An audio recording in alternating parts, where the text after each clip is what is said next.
He's at the far side of the field. Kick it right to him. That'll bring on a cheer from this crowd. So Tebow with the diving catch on the onside kick. And the thing that I like about Tim Tebow is his attitude. He's willing to come in here and do whatever it takes. He's a football player. You want me to line up and block for a punt? You want me to recover an onside kick? You want me to go in there and run, catch a pass, play defense? I'll do whatever. And it's that unselfish attitude that I think wins over the respect and the admiration of your teammates. Where do you see Tebow 5 years from now? What position? I struggle a little bit, Marv, with a guy that completed 46% of his throws. I don't know if he's ever going to develop into a dynamic quarterback. But the guy's a terrific football player, and I think he has a role on this team, and if not this team, somewhere else. 3-yard pickup for Sean Green. And total plays, 11 for Tebow. At quarterback 7 times. He rushed 3 times, 7 yards, and just made that grab on the onside kick. But think about the extra time that teams are going to have to spend during the week in the meeting room, with the installs, through walkthroughs, on the practice field, preparing for this Wildcat and Tim Tebow. But remember last season when he was a member of the Denver Broncos, as we see the play fake by Sanchez, and finds the wide open receiver, Santonio Holmes, who gets to the 21, thrown down by Bird. But Tebow had a very difficult time while with Denver against Buffalo. Well, he did, but you also look back and think about how well Tebow played against the Jets, and he also played pretty good football against Miami late in the game and beat Tony Sparano. So they're very familiar with what he's capable of. So the Jets still throwing the football. The play act, if they can run the ball, this offense can be very, very good. Because I think Mark Sanchez is at his best when they're having success on the ground, and he can move and he can throw those play action throws. 25-yard pickup by Holmes, and now Green. It's inside the 20, stopped by Arthur Moats.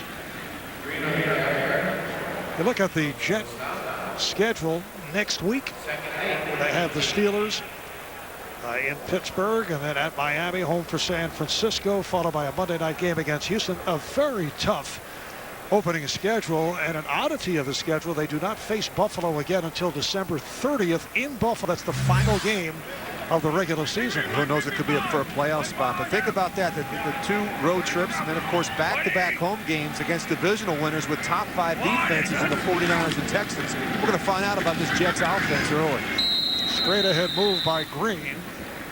On the other hand, Buffalo next week home for Kansas City, then at Cleveland, home for the Patriots, followed by 2 games out west at San Francisco and at Arizona. So on paper overall, they do have what have to be considered one of the more favorable schedules in the NFL, but you never know how that is going to work out. No, and it's up to that gentleman right in the middle of your picture there, Chan Gailey, to kind of get this group back together. They've got to be able to go back, look at the film, make the corrections, and get healthy. I mean, they've got to find out where they are with Fred Jackson. That's going to be a huge deal for the Buffalo Bills. They don't have it. Green is able to break tackles, gets inside the 5 to set up a 1st and goal. And this is where Sean Green can be so good. He's a physical downhill runner between the tackles. Doesn't really scare you with his speed. Not a lot of big runs, but over the course of a game, he can really wear down a defense. Went for 14, 25 carries, 88 yards for Green, and here comes Tim Tebow as we come up on 2.5 minutes to play in this 4th quarter. Well, he's got to hustle up. That play clock is down inside 3 seconds. They have to use the timeout here. He's not even aware of it. Well, they're trying to get a timeout on the sidelines. Delay game. Offense. 5-yard penalty. You can see the frustration from Rex. Part of that is on the coaching staff because they got that play in late. Took them a little while to get Sanchez off the field. Then when Tebow came in, you saw him looking at that wristband, a little bit of communication issue in terms of getting them out of the huddle and getting lined up. And when you're dealing with the shuffling of the Wildcat, would you expect that you would have more of these type of situations with delay of game? Yeah, you got to really do a good job communicating the personnel. Now what happens is when Tebow's in the game, he's able to have that quarterback headset helmet on when he's in there by himself. When he's in there with Sanchez, he can't have that helmet on. And here's Tebow running left, and he's stopped at the 5 by the rookie Gilmore. Just a 2-yard pickup, 2 minutes to play in the 4th.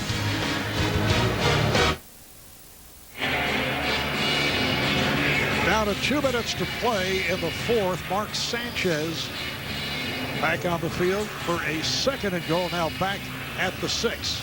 Yeah, you got to give Sanchez some credit for how he's handled this whole issue in the offseason with new offensive coordinator and Tebow. And I think he's really stood up. He's taken more responsibility for this team and this offense, and he's exerted more of his leadership skills. And I think he's looked really, really good today, just in control of things, and he's really thrown the ball well. 19 of 27, 266 yards and 3 touchdowns. Very efficient day for Mark Sanchez. Running backs are Green and Connor. Connor, the fullback, in front of Green. Green takes it, follows Connor, and he's in. Touchdown! The Terminator, John Connor, leading the way. And apparently, the ball came loose.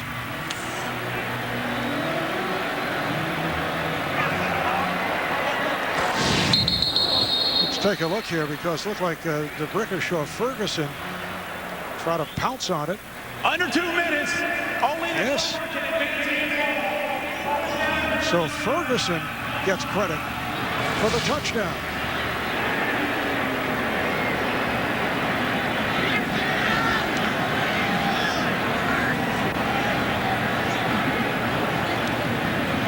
Correction. Let's see, they placed the ball back on the 1. You can't advance a fumble Right. there in the end zone inside 2 minutes.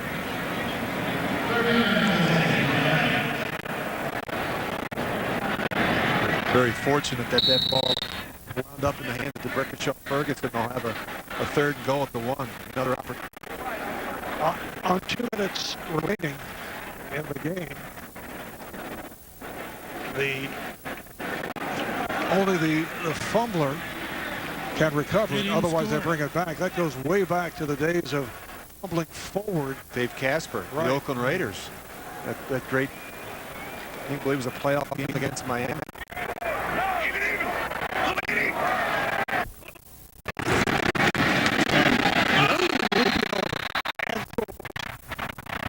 This time able to hang on. Sean Green, 27 carries, 94 yards, and a touchdown. I've been really impressed with this Jets offensive line. I mean, across the board, everybody has played well. Look at the movement. Look at the push they've gotten. They've given Mark Sanchez excellent protection, and they've opened up some big holes in the running game as well for guys like Sean Green.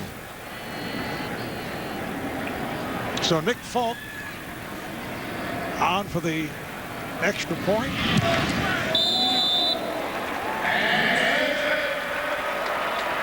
The Jets with a franchise record for an opening day performance by putting up 48 points. Next Sunday, the NFL on CBS features doubleheader games. First, the Ravens and the Eagles.